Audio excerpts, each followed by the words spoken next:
Welcome to Samba Samba. Enjoy the video.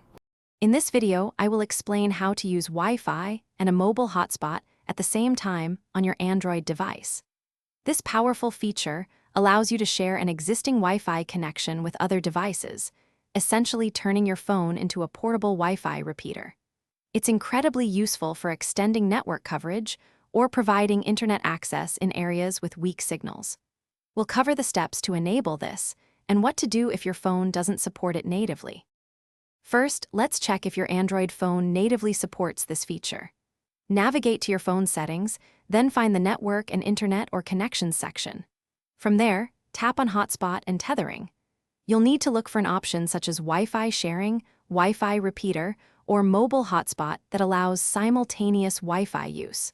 Not all Android devices have this built in, so checking your specific model is key.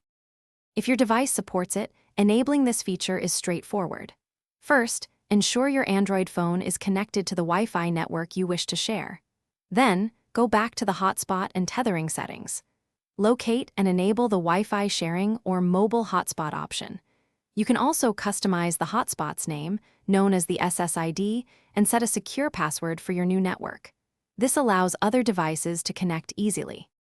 For phones without native Wi-Fi sharing, third-party applications like NetShare can offer a solution, often requiring manual proxy settings on connected devices.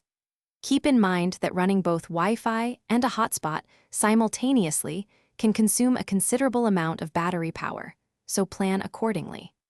Also, all data shared through your hotspot will count against the data limits of the original Wi-Fi network you are connected to. Thanks for watching. Consider subscribing if we helped you.